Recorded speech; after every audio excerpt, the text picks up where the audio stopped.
ISA 무조건 가입하라던데요? 세금 혜택 대박이라던데요?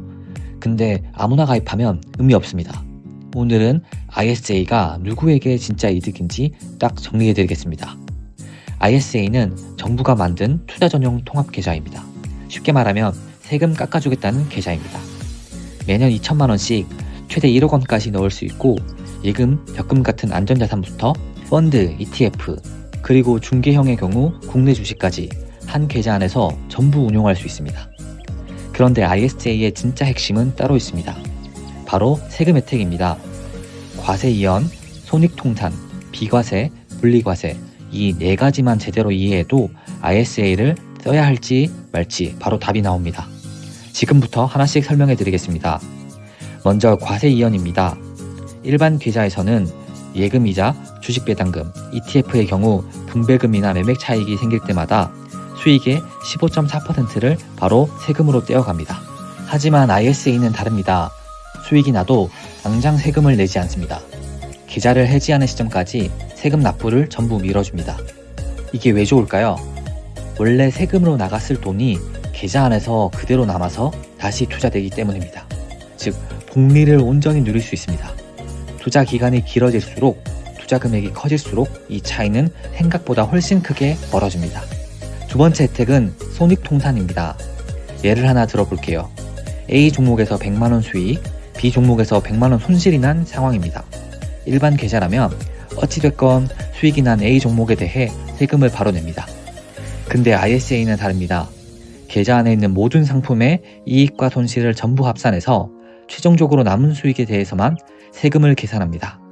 그래서 이 경우 순수익이 0원이기 때문에 낼 세금도 0원입니다.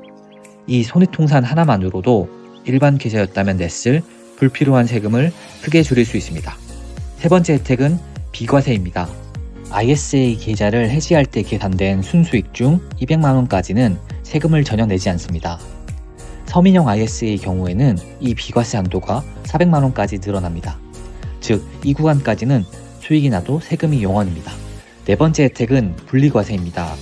비과세 한도를 초과한 수익에 대해서도 ISA는 일반적인 세율 15.4%가 아니라 9.9%의 낮은 세율이 적용됩니다. 이게 중요한 이유는 두 가지입니다. 첫째, ISA에서 발생한 투자소득은 다른 금융소득과 합산되지 않습니다. 그래서 금융소득이 많아질 때 적용되는 종합과세를 피할 수 있습니다. 둘째, ETF 투자 기준으로 보면 일반 계좌에서는 매매 차익의 15.4%의 세금을 내지만 ISA는 9.9%만 내면 됩니다. 특히 투자금이 커질수록 이 세율 차이는 체감이 크게 납니다.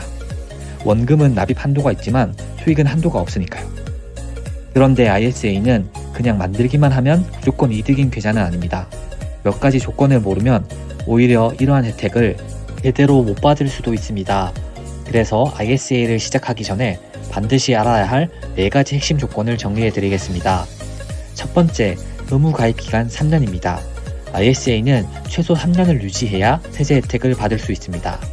만약 3년이 지나기 전에 해지하면 그동안 받았던 세금 혜택은 전부 사라집니다. 두 번째, 납입 한도입니다. ISA는 1년에 최대 2천만원, 총 1억 원까지 넣을 수 있습니다.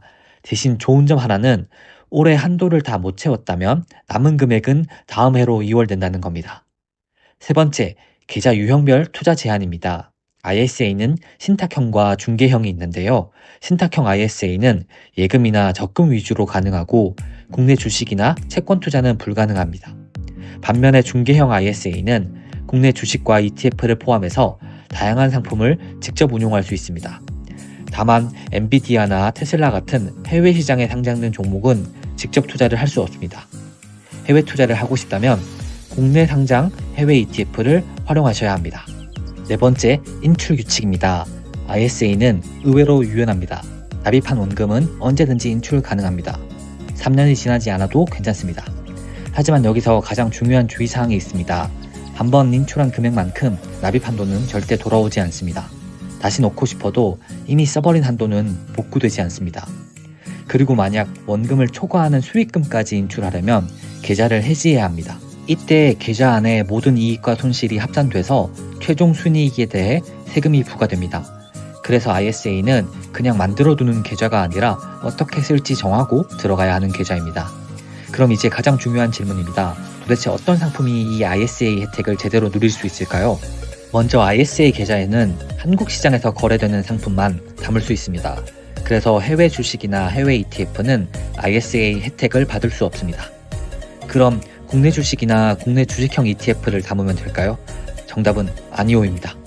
왜냐하면 국내 주식과 국내 주식형 ETF는 원래 비과세이기 때문에 일반 계좌나 ISA나 세금 차이가 없습니다.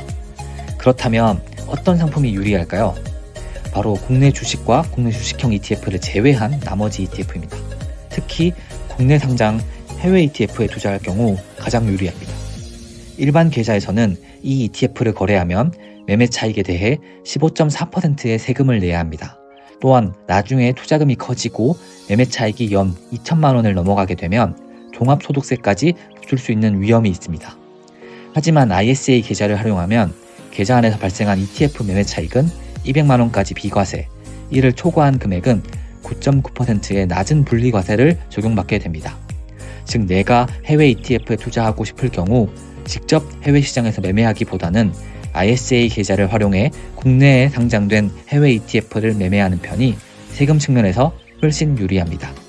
그렇다면 ISA가 해외 ETF 직접 투자보다 얼마나 유리할까요?